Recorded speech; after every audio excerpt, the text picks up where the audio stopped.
Madame,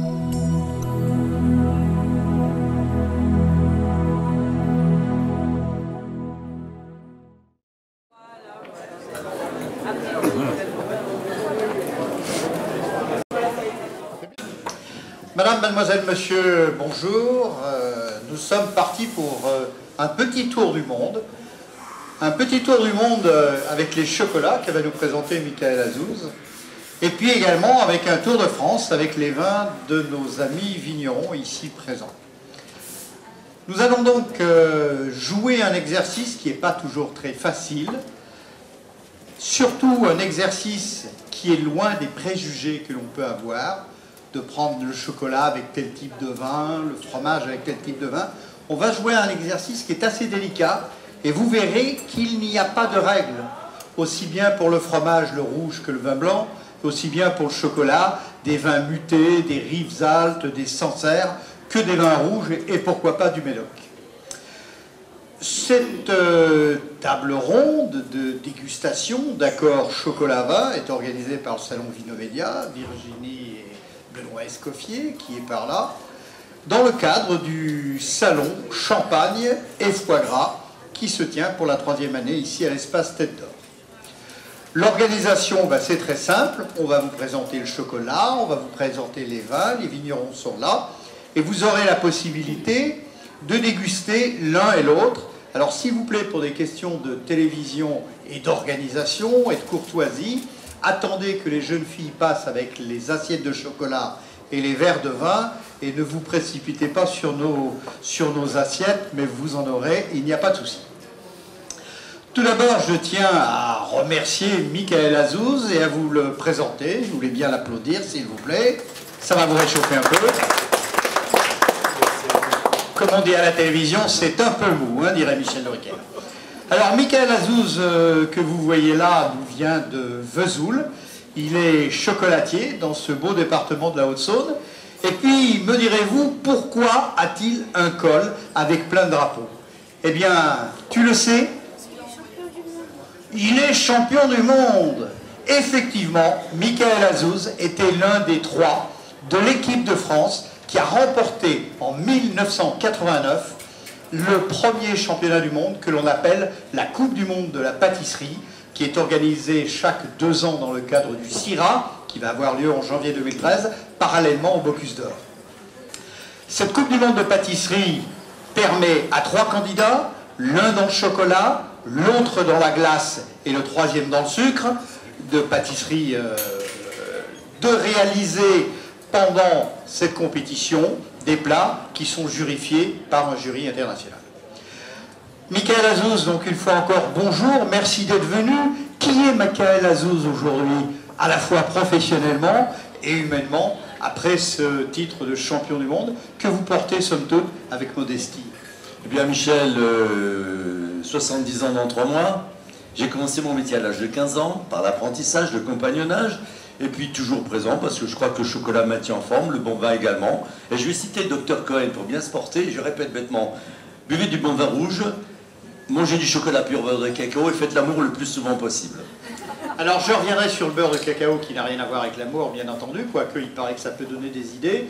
Quelques mots sur cette terminologie de beurre de cacao, par opposition à quoi? C'est très important, ne nous laissons pas manipuler par l'industrie. Alors, comme vous voyez sur cette plaquette, donc, je suis intervenu au Parlement européen lorsque c'était l'Europe des 15, et il s'avère que ce qu'on appelle Alliance 7, c'est-à-dire les 7 puissances agroalimentaires, 7 puissances industrielles et agroalimentaires dans le monde, Nestlé, Cadbury, etc., ont fait voter par les gouvernements de l'époque concernés par l'Europe, c'est-à-dire les 15, une loi qui substituerait, ou qui substitue maintenant, une partie du beurre de cacao en remplacement de graisses végétales comme l'huile de palme, le beurre de karité, le noyau de menthe. Ces graisses, point de fusion 34 degrés, notre bouche est à 31 degrés.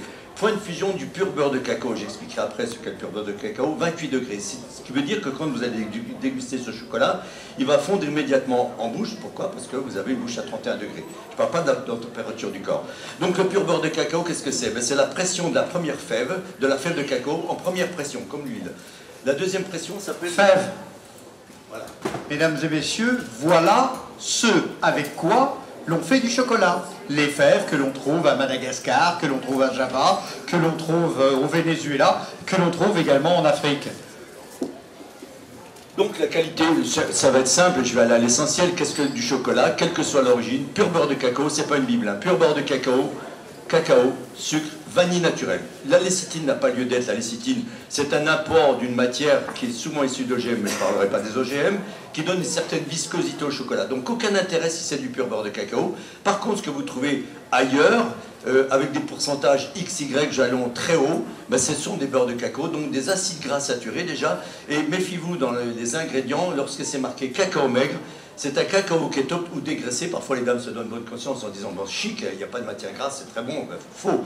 Le cacao dégraissé, le cacao en poudre en l'occurrence, il n'est pas premium, c'est ce qu'on appelle la démucilagénation, c'est-à-dire la dissolution par éther chimique du tourteau. Première pression, pur beurre de cacao. Deuxième, on reprend le tourteau, beurre de cacao, déjà des acides gras saturés. Et ensuite, troisième extraction, ce qu'on appelle la démucilagénation, c'est-à-dire la dissolution par éther chimique. C'est le cacao qui est utilisé dans les suppositoires, les cosmétiques, donc l'orifice de consommation n'est pas le même. Par contre, tout ça... Orifice, oui, effectivement. Donc, par conséquent, tout ce que vous trouvez qui n'est pas pur beurre de cacao, c'est du surimi de chocolat. Malgré tout, Michael Azouz, est-ce que l'on peut, avec les techniques actuelles, vérifier s'il y a moins d'1% de matière grasse végétale? Est-ce qu'on peut vérifier ou est-ce que c'est relativement transparent? Alors, c'est relativement transparent. Effectivement, les ingrédients, c'est une véritable bible, hein. Je vous passe la lécithine, trace éventuelle de fruits secs à coque comportant, etc., etc. Les arachides, l'huile de palme, le beurre de karité, le noyau de mangue, tout ça, ce sont des graisses dangereuses pour le corps humain. Alors, comment on peut détecter effectivement que, comme vient de dire Michel, qu'un chocolat est pur beurre de cacao? Simplement, c'est marqué pur beurre de cacao. Et ça n'existe pas dans la grande distribution, quel que soit le pourcentage. Je répète, un cacao, vous allez le goûter. Là, on a des 71-73% de cacao. Vous verrez que c'est pas amer. Or, l'amertume du cacao peut être obtenue par la teneur en théobromine dans le cacao, dû à la fermentation. Un mot sur la théobromine. Alors la théobromine est à la fois un psychostimulant, un énergisant, mais aussi on retrouve la phényléthylamine qui, elle, est un vasodilatateur. Et dans le chocolat pur beurre de cacao, on retrouve énormément de vertus, puisqu'on va trouver les psychostimulants, les énergisants, tous les polyphénols. Et on vient de découvrir récemment, sur un constat clinique fait par une fac de Los Angeles, que dans le cacao, il y avait une famille qui appartenait aux cannabinoïdes. Rassurez-vous, ce n'est pas l'effet d'un pétard. Alors je vous préviens, mesdames et messieurs, il va y avoir une interrogation écrite, non seulement sur tous les noms techniques que cite Michael Azouz, mais également sur leur orthographe, hein. Alors, si vous avez des iPhones, commencez à chercher les noms. Voilà, donc non, on peut se donner bonne conscience en mangeant du chocolat. Alors, je travaille depuis 8 ans avec le professeur Cabrol. J'ai fait des recherches avec des étudiants sur une année, en dernière année de pharma de la fac de Besançon, sur le comportement rhéologique et moléculaire du chocolat. Ce qui me permet de dire et d'affirmer que le chocolat pur beurre de cacao, et je répète aussi bêtement le professeur Cabrol, est très bon pour la santé. Par contre, méfiez-vous de ce que je viens de vous dire, le surimi de chocolat. Donc, pur beurre de cacao, complètement différent. À partir du moment où il y a beurre de cacao, trace éventuelle de fruits secs à coque, cacao maigre, c'est du poison. Très bien. Alors, tout ça pour vous présenter le chocolat. Maintenant, Michael, quelles sont les différentes origines de cacao? On en voit en Amérique du Sud, on en voit en Afrique du Sud. Quelles sont les grandes familles? Et puis également les 3 ou 4 grandes familles de fèves, les criollos. Oui. Alors, effectivement, il y a 4 grandes familles de fèves. Moi, j'en connais 3 parce que la 4e est beaucoup moins connue. Il y a le criollo, le forastero et le trinitario amazonien. Par contre, bon, je ne m'attarderai pas là-dessus parce que c'est pas ce qui est important, bien que bientôt on parle beaucoup du criollo. Alors, méfiez-vous, je comparerai avec le café entre, par exemple, le Blue Mountain de la Jamaïque, qui est le café le plus rare du monde, 180 € le kilo, et le criollo. En fait, si vous goûtez un mocha? Un mocha d'Éthiopie, merci. Un mocha d'Éthiopie ou un sidamo. Et un Blue Mountain, il n'y aura pas de différence. Et dans le chocolat, on va retrouver un peu les mêmes similitudes. Donc, pour moi, ce qui est important, pour moi, le cacao, voilà, ceinture équatoriale, via deux tropiques, Cancer et Capricorne. Dans toute cette région, 20 degrés nord et sud de latitude entre l'équateur, on va trouver les cacaos d'Amérique du Sud. Voilà une cabosse d'Indonésie, hein, donc Java. Oui, 3 cabosses d'origine différente, géographique. Tout à fait. Amérique du Sud, Afrique.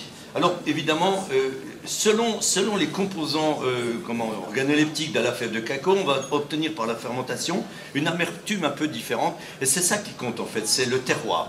Le terroir et la transformation, un peu, les viticulteurs en parleront certainement mieux que moi. La fève fermentée l'essentiel des aromatiques dans le chocolat, sachant qu'il y a entre 350 et 430 arômes dans le cacao. C'est phénoménal. Donc on est capable, avec un bon entraînement, d'en discerner environ 10.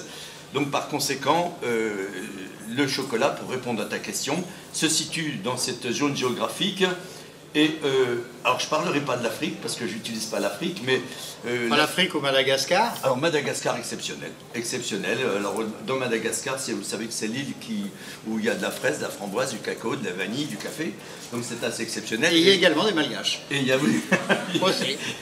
Et les plantations de cacao se trouvent dans le nord de l'île. Voilà, en Branch. Très bien. Est-ce que l'on peut dire, dernier mot sur la présentation du chocolat, que celui par exemple du Venezuela a telle typicité, celui de Java a telle autre typicité, ou encore celui du Brésil a une dernière typicité? C'est possible ou non? Alors, moi, je ne réponds pas. Je n'ai pas de vocabulaire, je n'attribue pas de vocabulaire à cela, parce qu'en fonction de chaque individu, femme, homme, enfant, on peut avoir des perceptions différentes. Par contre, effectivement, il y a des différences fondamentales, énormes, un peu comme dans les vins d'ailleurs, entre les différentes régions, donc la France, entre le sud, le nord, l'est, l'ouest, l'Alsace, enfin tous les pays viticoles de France, on a des goûts très différents. Après, il y a la vinification, certes. Dans le chocolat, c'est la même chose. Bon, j'ai longtemps animé des cours à l'ENSP, l'École nationale supérieure de la pâtisserie. À Yssingeaux, dans la Haute-Loire. Tout à fait. Donc c'était des stages, il y avait 12 professionnels, groupe de 3 x 4 stagiaires.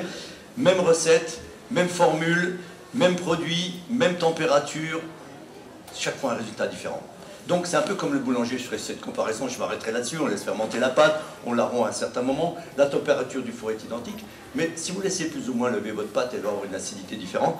Dans le chocolat, c'est un tout petit peu différent, à savoir que si on travaille d'une certaine façon plus ou moins longtemps, on va avoir une texture différente. Et on va le retrouver dans ces 3 textures, dans ces 3 produits, Brésil, Java et Madagascar. Est-ce qu'également la texture peut venir de l'opération dite de conchage, c'est-à-dire des heures et des heures de chauffage, de brassage, qui peut éventuellement donner une finesse plus ou moins importante à la structure même du chocolat? Très important, effectivement. Effectivement, c'est une des phases, c'est la phase la plus importante après la fermentation, le conchage. Alors le conchage, après que l'on ait torréfié la fève, elle est écrasée, elle est pressée, première pression, du pur beurre de cacao, on va rester là-dessus. Et puis ensuite, effectivement, on a ce qu'on obtient la liqueur de cacao, c'est-à-dire le pur beurre de cacao et le tourteau, le cacao lui-même, quitte à ce moment-là, s'il est torréfié normalement, c'est-à-dire 120 degrés, et non pas brûlé à 150, 180 degrés. C'est pas du café. C'est pas du café, effectivement. On va concher. Le conchage consiste à travailler, à éliminer les acides, à affiner les 3 molécules contenues dans le cacao et le pur beurre de cacao. Et là, effectivement, par rapport au conchage, on a l'onctuosité méritée d'un très bon chocolat. Très important, le conchage. Dernier petit point. Que signifie le mot gruet, dont on entend parler de plus en plus, cette petite poudre qui donne un peu de la mâche parfois, et que l'on trouve en particulier dans les entremets, en décoration, mais aussi dans les plats salés parfois? Exactement. Alors le gruet, c'est tout simplement la fève de cacao. Voilà une fève de cacao. Il suffit d'enlever la petite pellicule qui est autour, et je vais vous faire un gruet. Hop. Là, c'est pas facile. Voilà. Voilà comment composer une fève, vous voyez. Alors ce petit gruet, on l'écrase encore sans le réduire en poudre, parce que là on obtiendra la liqueur de cacao, quoique. Et ensuite, moi je les caramélise. Donc je vais faire un petit caramel. Effectivement, Michel a raison, c'est exceptionnel. Un petit gruet de cacao, vous avez cette mâche sous la dent. Alors cette mâche, bon, on nous a fait des mâchoires, c'est pour mâcher, effectivement. Et en mâchant, on va déceler les océans des saveurs qui font que, si on fait un biscuit chocolat tout simple, moelleux, c'est bien, on va l'avaler, mais on va... Avec une ganache par-dessus ou une crème chocolatée? Voilà. Ah non, mais c'est un bon. Hein. Et effectivement, voilà. Et le fait d'avoir une ganache ou une crème dessus va permettre d'avoir un mélange onctueux et surtout de déceler des saveurs dans le biscuit qu'on n'aurait pas décelé si on n'avait pas ce gruet. Donc le gruet de cacao, c'est tout simplement de la fève, une fève de cacao torréfiée et légèrement concassée comme ceci. D'ailleurs, vous pourrez goûter si vous voulez, mais attention, ça se met bien entre les... Un peu d'amertume? Beaucoup d'amertume. C'est ce qui donne la chose. Merci Michael Azouz. Je pense que, vous voyez, on rentre directement dans le sujet. Maintenant, avant de faire la transition, je vais vous présenter nos 4 vignerons. Et comme les mousquetaires, il y en a un qui est disparu, mais c'est pas grave. Est-ce que le grand cru Kirchberg de Bar? Oui. Alors, venez donc vers moi. Bonjour monsieur, mais vous êtes grand? C'est le vin d'Alsace qui fait grandir. C'est le vin d'Alsace qui fait grandir, voilà. Il faut en prendre avec parcimonie depuis son plus jeune âge, mais ça fait grandir. Alors très bien, donc vous venez d'Alsace, présentez-nous un peu votre domaine. Est-ce un domaine familial, la superficie, les cépages, sans doute les cépages ou peut-être pas tous, et puis également des crus. Comment se présente ce domaine? Pour vous décrire un petit peu succinctement notre domaine, on est une exploitation familiale d'une dizaine d'hectares. Situé où en Alsace? Parce que l'Alsace c'est grand. Voilà, l'Alsace est relativement vaste, on est situé sur la commune de Bar, donc à 30 km au sud de Strasbourg. Effectivement, Pas très loin du Haut-Königsbourg alors? pas trop loin du Haut-Königsbourg, mais plus près du Mont Saint-Odile, si ça vous parle. On est vraiment au pied du Mont Saint-Odile. Et donc on propose l'ensemble de la gamme des cépages d'Alsace avec également... Au nombre de 7. Au nombre de 7, plus un local qui s'appelle le Klevener de Heiligenstein, donc qui est un 8e cépage, vraiment sur une appellation de niche d'une quarantaine d'hectares. Et on a également quelques crus, donc 3 grands crus, Kirchberg de Barth, Sotzenberg de Mittelbergheim et le Wiebelsberg d'Anglo. Désolé pour ces noms un petit peu à consonance germanique. Non mais l'Alsace c'est la France. C'est la France, exactement. Et alors, on a la chance, j'ai eu la chance hier de goûter un chocolat de Monsieur Azouz qu'on a associé avec un Pinot Gris grand cru et la conjugaison... Pinot Gris, ancien Tokay. Ancien Tokay, voilà. Qu'on n'a plus le droit de nommer Tokay depuis le 1er avril 2007. Est-ce qu'on a le droit malgré tout de mettre sur les étiquettes Tokay, Pinot Gris? Non, voilà, alors il y avait une légère tolérance pour écouler les bouteilles encore étiquetées, mais à partir du 1er avril 2007, toutes les bouteilles devaient être vendues avec la mention Pinot Gris et non plus Tokay. Le goût n'a pas changé, cela dit. Très bien, ni la qualité non plus. La qualité... Comment définissez-vous le vin que vous avez choisi aujourd'hui, qui est donc... Alors, un Pinot Gris Grand Cru Kirchberg de Bar millésime 2009. Alors, un des 3 grands crus que vous avez. Absolument. Donc le Pinot Gris, ça reste un vin qui est relativement passe-partout, avec un léger côté moelleux, des arômes sur des notes de fruits confits. On retrouve des notes légèrement de fumée. On est également sur des notes d'écorce d'orange, c'est relativement varié. Des notes d'épices aussi qui viennent s'entremêler. Le terroir, proprement dit, c'est quoi? C'est calcaire, argileux? Voilà, on est sur une nature de sol argilo-calcaire, hein, donc c'est un sol qui est relativement propice à l'ensemble des cépages d'Alsace. Ça fait des vins droits, secs, fruités. Exactement. C'est une bonne description, je n'ai pas grand chose à ajouter. On a dans ce vin, donc on est sur des rendements relativement modérés, à peu près de 40 hectolitres à l'hectare, pour justement rechercher une certaine concentration. J'avais oublié de préciser qu'on est également en conversion en agriculture biologique depuis maintenant 3 ans. Et sur ce vin... Pour le raisin ou également pour la cave? Alors pour l'ensemble. On aura la certification à partir de l'année prochaine. Et dans ce vin, en fait, j'avais retrouvé hier du gras en bouche qui se conjuguait vraiment de façon très harmonieuse avec le chocolat de Monsieur Azouz, à savoir le chocolat Java. Et c'était une harmonie parfaite parce qu'à aucun moment, et vous allez avoir l'occasion plus tard de mettre toutes ces paroles en pratique ou de mettre une saveur sur ces mots, sur cette description. À aucun moment le chocolat ne va prendre le dessus sur le vin ou inversement, c'est vraiment une harmonie parfaite du début à la fin. C'est un mariage parfait. Quelques mots sur les vendanges 2012 et la cuvée 2012. Alors la cuvée 2012, pour l'instant, les vins sont encore en fermentation pour la plupart dans la cave. Cela dit, ça laisse déjà une petite idée, ça devrait laisser présager d'un millésime très prometteur cette année avec des rendements un petit peu amoindris.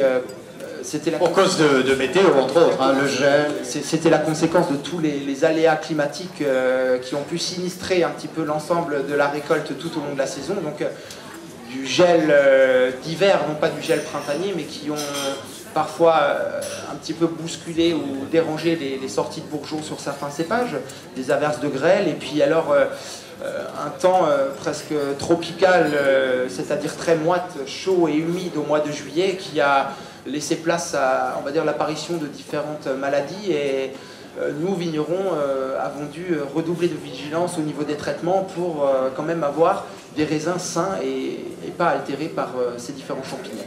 On fait chez vous des vins botrytisés, des vins de glace, des vendanges tardives? Absolument, nous avons des vendanges tardives, donc où on recherche une concentration soit par le botrytis, mais chose qu'on n'arrive pas systématiquement à obtenir. On est tributaire des aléas climatiques, encore une fois, au moment de la récolte.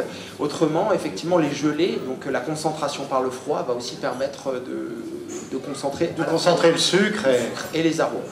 Très bien, merci, vous voyez que c'est très intéressant. Michael, alors, il faudrait peut-être que vous nous commentiez, vous, cette dégustation, le vin de monsieur, avec le chocolat de Java. Alors je pense que je vais laisser les consommateurs. Est-ce qu'éventuellement on pourrait avoir, mademoiselle, s'il vous plaît, on pourrait avoir un ou deux carrés avec un ou deux verres pour qu'on puisse faire notre dégustation? Ça serait quand même plus honnête de parler sur des choses... voilà. Et puis également s'il y avait un verre d'eau. Alors, on va servir Michael Azouz. Pendant ce temps-là, vous pensez quoi du vin et du chocolat, et en particulier de votre vin avec le chocolat en général?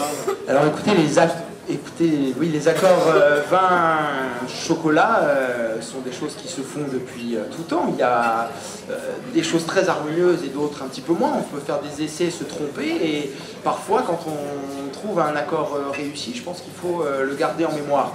Mais ce qui est plus atypique, c'est l'accord vin blanc-chocolat. Souvent on parle d'accord vin rouge-chocolat, mais l'accord des vins blancs et chocolat, je trouve que c'est quelque chose de plus atypique.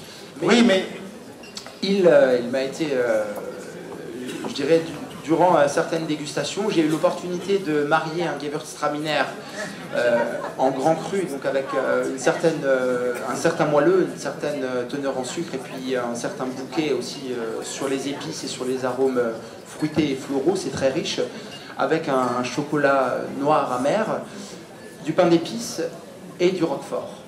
Et là, c'est une explosion de saveurs en bouche. En explosion, moi je tenterais bien le chocolat de Michael Azouz avec des vins de glace. Absolument. Eiswein. Alors, Eiswein, Michael, vous en êtes tous sur les commentaires et sur la dégustation Association Mes Vins. Je vais me mettre au milieu, s'il vous plaît. Moi, depuis que j'ai goûté avec ces messieurs, quel que soit le vin, j'étais le premier étonné, puisque j'étais anti-association vin et chocolat. Oui, on en a parlé plusieurs fois, parce qu'on a la chance de se connaître depuis une trentaine d'années. Je sais que c'est pas votre truc, quand même. Non, mais alors là, je suis convaincu, ben oui, mais là, je viens de le constater encore une fois de plus, et avec les autres, pareil, hein, c'était pour moi, c'est vraiment une découverte, parce que je ne cherchais pas à associer le cacao ou le vin avec le chocolat ou les ganaches. Alors, de mon point de vue, je viens d'entendre monsieur avec une dégustation avec un chocolat mi-amer ou amer, peu importe. Alors là, bon, faut tester pour répondre. Par contre, en ce qui concerne le Java c'est un cacao qui fait 71, un chocolat qui fait 71%, mais qui est très fruité. Donc, et là, il est fait sur une ganache. Alors, je l'ai dit tout à l'heure, je ne veux pas faire de commentaires sur le chocolat. Simplement, je vous dis comment je fais une ganache. Là, ce sont 3 ganaches sur des bases crème. Ganache. Pour ceux qui ne se rappellent plus le mot. Alors, le ganache, c'est une interjection injurieuse qui était lancée à un jeune, ce qu'on appelait un commis de cuisine, au milieu du 19e siècle. Ce jeune faisait fondre son chocolat au bain-marie. Par maladresse, il renverse celui-ci dans le bain-marie, c'est-à-dire l'eau chaude. Il se fait traiter de ganache par le chef. Le chef, pour ne pas perdre la denrée précieuse, mélange le chocolat en train de fondre à l'eau. Il obtient un mélange onctueux, très goûteux, ça révèle des saveurs, etc. Le interméné ganache. Donc, d'une injure, on en sort le must. Et aujourd'hui, on fait comment une ganache? On prend de la crème, on la fait légèrement bouillir, on met du chocolat dedans. Il y a 3 types de ganache. Sur une base crème, sur une base vin ou spiritueux, et sur une base fruits. Alors, tout simplement, une ganache, c'est une base de crème, jamais amenée au-dessus de 70 degrés. Quel type de crème? Alors, pour moi, j'utilise de la 35% UHT. Parce que mon intérêt dans une ganache, c'est d'avoir des composants organoleptiques de la crème et non pas son goût. Parce que qu'est-ce qui va donner le goût à une ganache? C'est le chocolat ou les arômes naturels, café, thé, etc. Voilà, donc pour moi, une ganache, c'est une base crème. Jamais amené au-dessus de 70 degrés pour ne pas développer la caséine. La caséine, pas qu'elle coagule en plus. Exactement, ben voilà, la coagulation, ça vient de la caséine qui est amenée à une température. Et la caséine, sachez que c'est une colle, c'est complètement incompatible avec la vésicule biliaire. Donc on n'amène jamais une crème au-dessus de 75 degrés, un beurre ou un lait. Ensuite, ça peut être sur une base, bon, c'est pas le cas là, sur une base de fruits, c'est-à-dire le fruit, c'est la même chose. On prend le fruit, sachant qu'il n'y a pas de matière grasse, on compense avec du pur beurre de cacao, c'est quoi pur beurre de cacao. Sachant que dans le chocolat, selon nous, le type de cacao, on a entre 38 et 41% de pur beurre de cacao, donc il faut tenir compte de cela. Et ensuite, on mélange. Voilà. De toute façon, que ce soit fruits, alcool, spiritueux, vin, crème, on ne dépasse jamais 70 degrés. C'est facile de faire une ganache, madame, messieurs, vous qui cuisinez, messieurs le dimanche sans doute, et mesdames tout au long d'un jour. Effectivement, alors. Puis après on les roule dans le cacao. Alors quand j'étais apprenti, on faisait monter la crème 3 fois. Boum, tac, on faisait redescendre, donc elle était vraiment pasteurisée. Durée de conservation des ganaches, 15 jours. Avec la même crème, le même chocolat, vous gardez votre crème à 70, 75 maximum en degrés de centigrade, je parle, vous aurez une conservation accrue 5 fois plus. Moi, je garantis mes ganaches sur facture 2 mois, 8 semaines. Oui, oui. Bah, oui, les fermolactiles sont inutiles. Et une crème épaisse, c'est quoi une crème épaisse? C'est une crème dans laquelle on a ajouté un fermolactile, ça ne sert à rien. Hein, si vous voulez faire lier une sauce, oui, pourquoi pas, mais elle sera digeste la sauce, parce que vous allez l'amener à haute température. Une crème, ça s'ajoute à la fin d'une cuisson. Jamais, on ne cuit jamais une crème. Oui, c'est pour terminer et réduire. Vous pensez qu'on a besoin de délai de conservation aussi long? Moi, j'ai un paquet de chocolat, de bonbons de chocolat, d'abord que je ne conserve jamais au réfrigérateur, s'il vous plaît, jamais au réfrigérateur. Hein, souvent, moi, je fais des expériences, je vais chez les gens ou chez les jeunes filles en particulier, on ouvre la porte, on voit des crèmes pour se maquiller, on voit du fromage, on voit du chocolat. Je crois que c'est un peu compliqué, hein. Donc des délais de conservation...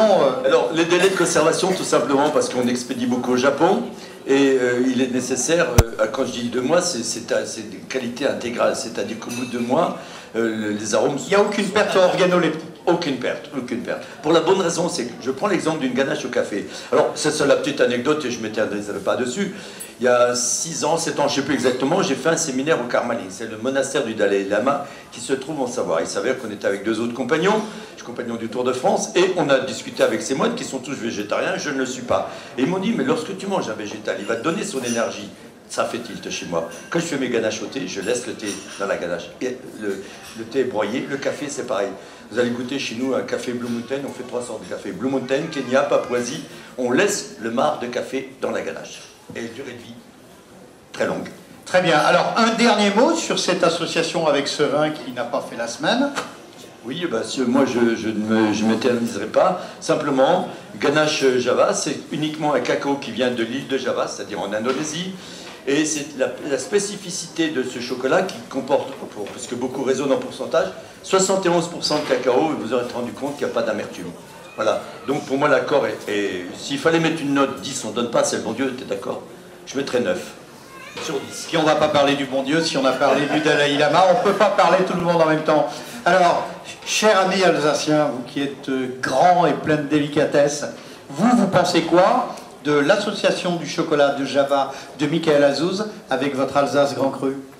Ben, encore une fois, moi je trouve que c'est vraiment l'association la plus heureuse en termes de vin et chocolat, et d'autant plus avec un de mes vins que j'ai eu l'occasion de goûter. Donc c'est d'autant plus plaisant pour moi, et je pense que je retiendrai, et je partirai certainement avec un chocolat de Monsieur Azouz en souvenir pour pouvoir répéter l'expérience chez moi à la maison. C'est comme ça que le business se fait, le business croisé. Michael va vendre des vins d'Alsace maintenant, sans doute au Japon, et vous-même, vous allez pouvoir distribuer les chocolats de Michael Azouz. Merci en tout cas, restez par là, je vous le rappellerai tout à l'heure. On va demander maintenant au producteur la colonne de Médoc. Est-il là? Bon, bonsoir monsieur, merci d'être venu. Alors, vous vous appelez Jean-Rémy. Jean, c'est le prénom, Rémy le nom. Ah, vous avez un double prénom. Bravo. Et votre nom? Clément. Très bien. Alors, vous voyez, Jean, Rémy, Clément, Vincent, Paul et les autres. Alors, d'où venez-vous? Alors donc, je viens de Saint-Isan de Médoc, donc tout au nord de la presqu'île du Médoc. Pardon. Oui. Donc tout au nord de la presqu'île du Médoc, en appellation Médoc. Alors, Peut-on parler de votre propriété? Est-ce une propriété familiale? Quel âge a-t-elle? Quelle superficie? Quels sont les crus, les cépages et la superficie, bien entendu? Alors en fait, il s'agit d'une petite coopérative indépendante où donc nous avons une cinquantaine de petits coopérateurs donc, qui ont des surfaces minuscules. Et ça représente un ensemble de quelle superficie? Donc 140 hectares. Malgré tout? Malgré tout. Alors, les cépages? Alors donc les cépages, donc là sur cette cuvée-là, on sera dominante de Cabernet Sauvignon, donc un cépage plutôt structuré, tannique, avec de l'acidité. Et puis en complément, un peu de Merlot, donc un cépage plus fruité, avec... plus structuré aussi.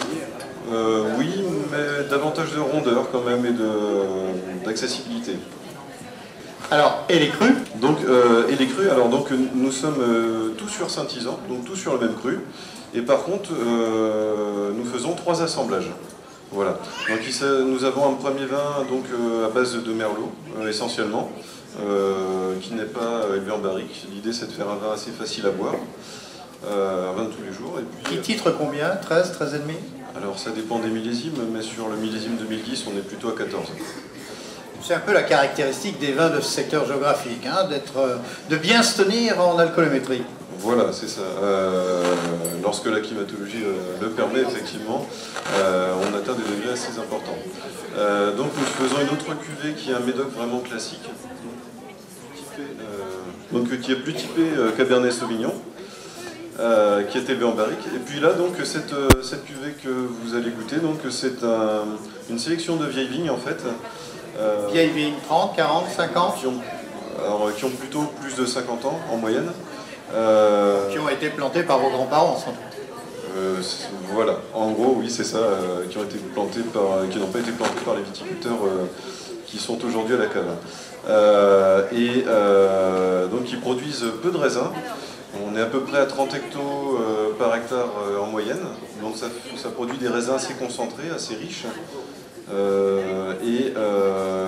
Donc, c'est vinifié de manière traditionnelle, avec une cuvaison assez longue, 1 mois. Et puis ensuite, c'est élevé tout en barrique neuve. Très bien. Alors vous, en ce qui concerne le chocolat, est-ce que vous avez des a priori lorsque vous voulez manger un morceau de chocolat de qualité, de pâtissier chocolatier, avec un vin, le vôtre, un rouge, un blanc, un vin muté, un sauterne? Est-ce que vous-même avez un a priori avant d'avoir fait ces essais aujourd'hui? Alors, j'avais déjà vu sur des livres de grands cuistots, effectivement, que parfois sur certains desserts au chocolat, un médoc pouvait aller, mais je n'avais jamais fait l'essai. Donc, c'était effectivement l'occasion de tenter avec Monsieur Azouz. Lyon, capitale mondiale de la gastronomie, vous a permis de le faire. Exactement. Merci d'être venu chez nous. Merci à vous de m'avoir permis de le faire. Au début, je pensais effectivement qu'un chocolat plutôt très fruité serait l'idéal. Et puis finalement, M. Azouz m'a fait changer d'avis. C'était finalement sur un chocolat plus structuré. Un accord finalement ton sur ton, on va dire. Très bien. Michael Azouz, alors, ce médoc avec du chocolat, c'est vrai que c'est pas aussi habituel que ça de boire du médoc avec du chocolat. Dans les vins rouges, on pense plutôt à des vins style Maury, des vins mutés, des Riesal, voire même des vieux Porto. Là, c'est j'allais dire quelque part, ça dérange un peu dans l'inconscient judéo-chrétien. Non, mais absolument, et on a fait le test, hein. J'étais aussi le premier, donc je suis allé sur l'espace commercial de monsieur, j'ai goûté effectivement, et en testant, donc pour moi c'était effectivement le Madagascar, donc un chocolat plus soutenu en cacao, mais surtout en aromatique plus proche du cacao que du fruit, et là je viens de regoûter avec ce vin, un Brésil qui va aussi parfaitement, donc encore un chocolat, un peu plus structuré en cacao, se rapprochant plus de l'arôme cacao que du fruit. Quoique là, on a un petit goût mangue, je sens le goût de la mangue et je viens de découvrir en plus. Donc ça va très très bien. Alors les deux vont très bien. Ça veut dire qu'on goûter à l'instant. Ça veut dire qu'on peut associer également des ganaches fruitées avec quelque chose dont vous nous parlez tout à l'heure, l'atomisation des fruits, on en parlera dans quelques instants. Donc pour vous, c'est encore une paire gagnante. Ah oui, pour moi, absolument. Là pareil, très bonne note. Très très bonne note. Encore une fois, pas de vocabulaire attribué. Jean-Rémy, avec ses compliments, somme toute. Mais écoutez, oui, je suis très satisfait effectivement de l'accord. C'est vrai que c'est vraiment un très bel accord. Je pense qu'on a trouvé la cuvée qui allait bien. Vous avez trouvé la cuvée parce que vous connaissez quand même les vins de la coopérative. Voilà, oui, il me semblait que cette cuvée-là pouvait aller mieux que les autres. Et puis M. Azouz a vraiment trouvé le chocolat qui fait mouche. Est-ce que vous avez... Oh, pardon, Michael. Non, mais j'allais dire, le chocolat que vous venez de déguster, c'est une ganache sur une base premier cru de plantation Madagascar. Qu'est-ce qu'un premier cru de plantation? C'est une plantation qui est... Oui, on parle de cru maintenant, comme dans le vin en chocolat. Oui, alors c'est 3 hectares de plantation. C'est pas nos amis de Valrhona qui ont commencé à usiter le mot de cru en chocolat? Il me semble que c'est Michel Cluzel. Ah, cru, non, c'est Valrhona. Et ensuite, premier cru de plantation, c'est Michel Cluzel, effectivement, qui est un très bon chocolatier également. Et oui, donc là, c'est 3 hectares qui sont au nord-est de l'île de Madagascar. Et le cacao ne vient que de cette plantation. Donc c'est un produit quand même assez rare, je crois qu'on est 5 ou 6 à en avoir en France. Et là j'ai goûté sur un Brésil, alors un pure origine. Qu'est-ce qu'un pure origine, à la différence d'un premier cru de plantation? Pure origine, c'est plusieurs plantations du même pays assemblées qui sont très bien, mais c'est toujours sur des bases pure beurre de cacao. Très bien, bon, le mot de la fin, FAIM. Alors le mot de la fin, buvons un verre et manger du chocolat, oui c'est vrai que ça va très bien. Ok, on peut, si vous avez le temps, vous restez là. On peut vous retrouver à quel endroit dans le salon champagne et foie gras? En fait, en entrant, nous sommes sur la rangée la plus à gauche. Donc à droite en marche arrière. Voilà, à droite en marche arrière. Voilà. C'est une rangée normale. Absolument. Et donc, c'est le stand de la cave Saint-Brice. Très bien, merci. Si vous avez le temps, vous restez, on vous donnera le mot de la fin. Sinon, on ne vous interdit pas de retourner et faire quelques ventes. Alors, ensuite, monsieur, vous avez quel vin? Celui-ci. Bonjour, monsieur. D'où venez-vous? Alors, je viens de Montpellier, la belle ville de Montpellier. Vous avez un peu l'accent chantant, là. Ouais, non, mais non, c'est qu'une impression. Non, ça nous amène du soleil, en tout cas. Écoutez, on a besoin. Donc, je viens de Montpellier, l'exploitation se situe à 10 km au nord-ouest de Montpellier, sur la route qui monte sur Clermont-Ferrand. Voilà, c'est une exploitation familiale qui comporte à peu près 20 hectares de vignes. Et j'exploite 5 hectares en cave particulière.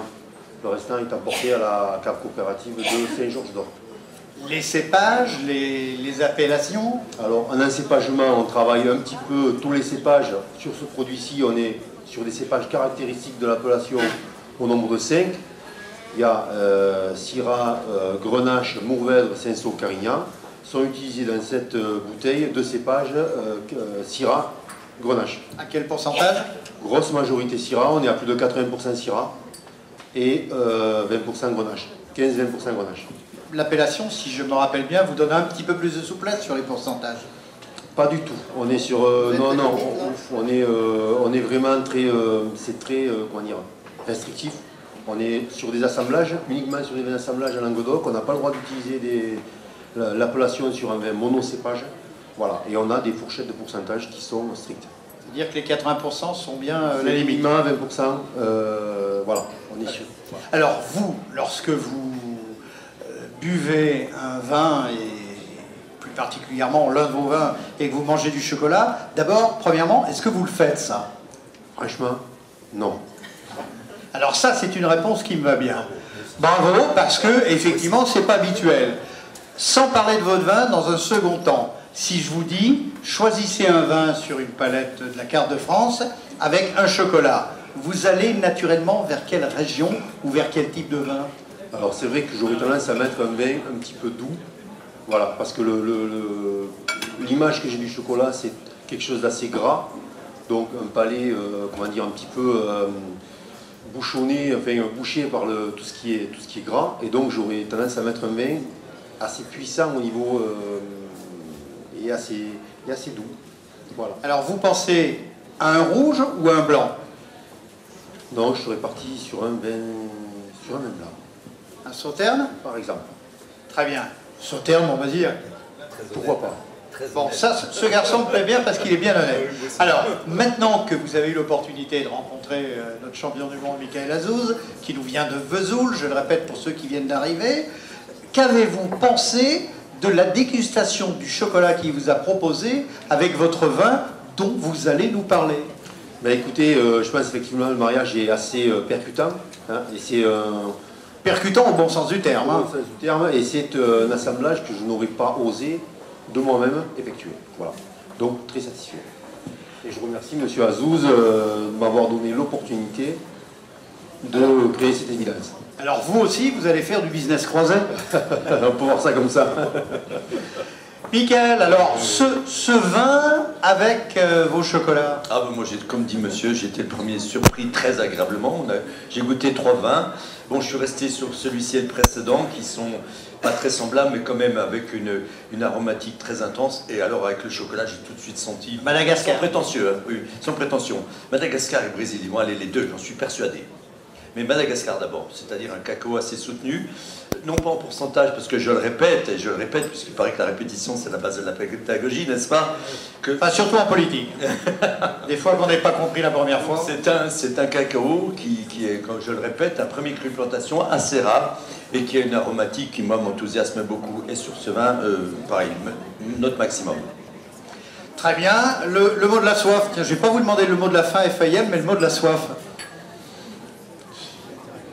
Alors, finalement, donc vous ressortez convaincu par cette tentative. Tout à fait, tout à fait. Et voilà, comme je disais tout à l'heure, c'est un mariage percutant. Et c'est une expérience à renouveler chez soi, tranquillement, dans un canapé, un petit carré de chocolat et un bon verre de vin. Et en famille. Donc si j'ai bien compris, lorsque je viendrai vous voir dans votre caveau, non seulement j'aurai le traditionnel quignon de pain, le traditionnel cube de fromage, mais j'aurai également un carré de chocolat de chez Azouz. Tout à fait, avec une bonne rondelle de saucisson juste avant.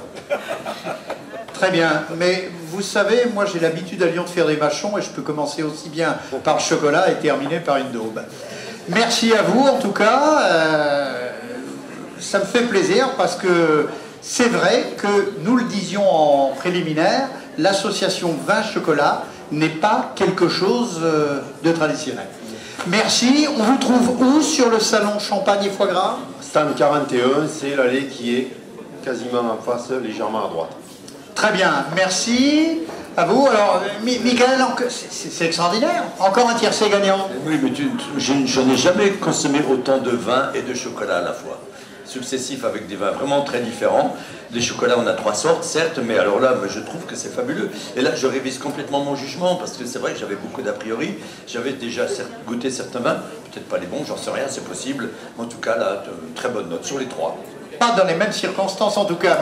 Monsieur, merci de nous avoir rejoints.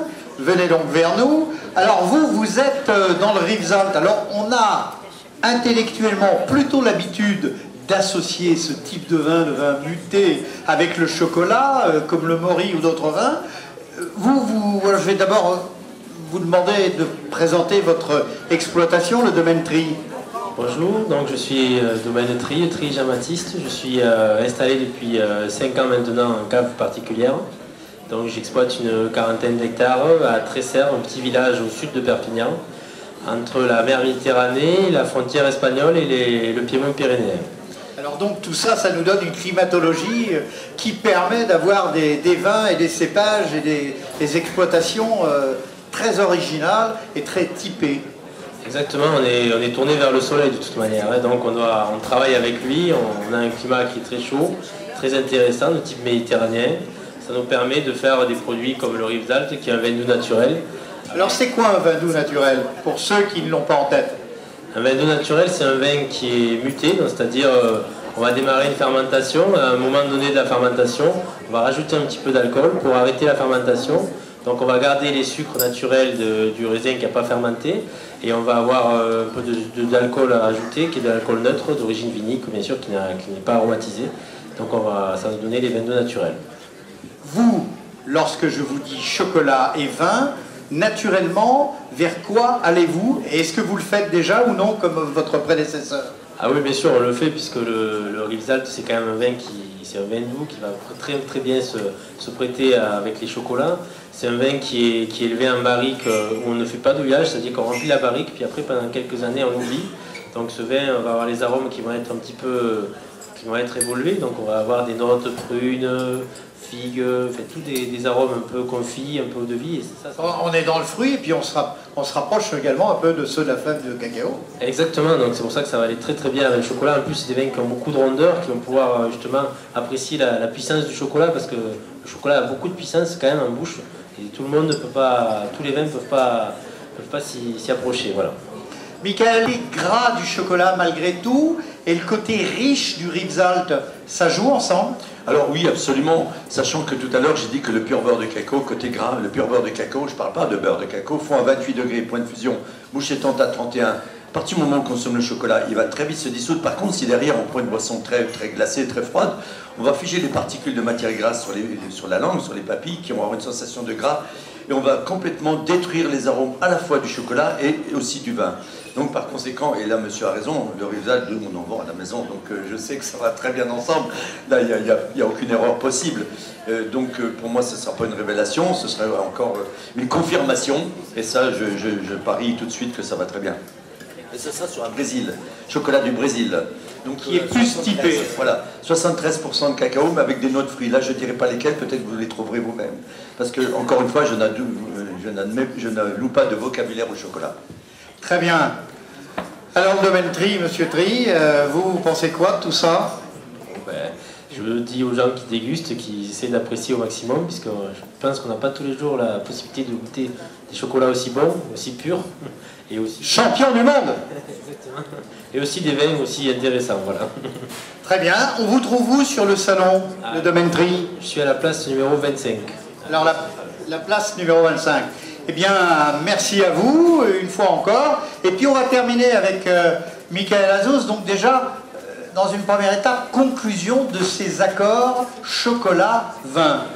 Beaucoup d'originalité, des surprises, et qui plus est, des très bonnes surprises. Alors, moi je ne mourrai pas idiot, parce que j'espère mourir le plus tard possible d'ailleurs, mais là c'est la première fois, et là je le confirme, que je découvre des vins rouges aussi bons, et qui s'accordent parfaitement de mon point de vue avec ces trois typicités, sortes de chocolat. Et pour moi c'est une véritable découverte, je l'avoue et je le redis. Donc je ne dirai plus n'importe quoi à l'avenir.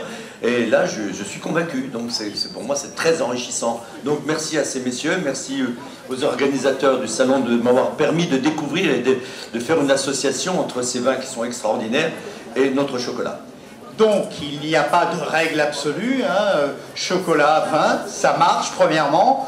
Deuxièmement, ça peut être du blanc ou du rouge, ça peut être des vins secs ou des vins moelleux, ça peut être des vins mutés ou des vins tranquilles, ça marche dans tous les goûts. Dernière petite chose, Michael Azzouz, je voudrais que vous nous parliez de cette chose très particulière sur laquelle vous travaillez actuellement depuis quelques mois avec nos amis suisses, sur des parfums ou des molécules de fruits atomisés que vous intégrez dans les ganaches et autres biscuits. Alors j'ai le bonheur de travailler avec une société, je vais la nommer Naturex, qui se trouve en Suisse, qui travaille les fruits sur le principe de la biodynamie, et ces mêmes fruits sont réduits par le procédé de l'atomisation, c'est-à-dire l'élimination naturelle de l'eau du fruit, transformée en poudre. Et là je peux vous dire que j'ai fait récemment une prestation sur le salon de Francfort, 55 représentants sur l'espace commercial de Naturex, plus gros fabricant et transformateur de fruits par le principe de l'atomisation au monde. Ils sont dans tous les pays du monde. Alors, pour aller à l'essentiel, ces poudres de fruits naturels, bien sûr, je les ai faites sur des bases de biscuits, de ganaches, de macarons, etc. Et alors, ce qui est très important de mon point de vue, c'est qu'on peut densifier l'aromatique du fruit. Un jus, ça reste un jus de fruit. On peut y ajouter des arômes. Certes, on aura un arôme de fruit, mais sur une base d'arôme qui n'est pas tout à fait le goût du fruit naturel. Et là, moi, je me suis éclaté. Eux aussi, j'ai eu les compliments du PDG de la société. Ça leur a fait venir des clients qui ont découvert, parce que j'ai fabriqué sur place des biscuits, des macarons, des meringues, des ganaches. Alors là, étonnement total, en disant mais quel est le fruit? Ben, c'est ça, voilà, vous avez le fruit, la poudre de fruits qui est faite avec de la crème tout simplement, un chocolat de tel type, et surtout les ganaches fruits passion, framboise, cassis, j'ai travaillé sur des purs beurres de cacao, c'est-à-dire aucun cacao, pardon. Et donc pour moi, de mon point de vue, je pense que dans les années à venir, très proches certainement, ça va révolutionner notre métier, tant dans la cuisine que dans la pâtisserie et la chocolaterie, confiserie. Pourquoi? Parce que les cuisiniers vont pouvoir utiliser déjà des carottes atomisées, des tomates atomisées et d'autres légumes atomisés. Et là, on va avoir des sauces. Et dire que l'on est contre le nucléaire. Oui, c'est pas tout à fait le même principe. Alors là, il y a deux façons de réduire les fruits en poudre. Les dessécher, la dessiccation. Voilà, c'est ça, qui s'appelle la lyophilisation et l'atomisation, qui est beaucoup plus naturelle. C'est quoi alors? Merci. Alors, pour vous l'expliquer, ce serait long. Vous allez sur Internet, vous tapez atomiser, et vous allez avoir des explications exceptionnelles. Ou naturel. Ou naturel. En 2 mots, eh bien, c'est l'extraction de l'eau. Par un principe, c'est des véritables usines à gaz. Hein. C'est un procédé quand même assez compliqué, mais complètement naturel. C'est l'élimination de l'eau dans le fruit et réduit ensuite en poussière. C'est comme la lyophilisation? Non, la lyophilisation part de la congélation pour ensuite...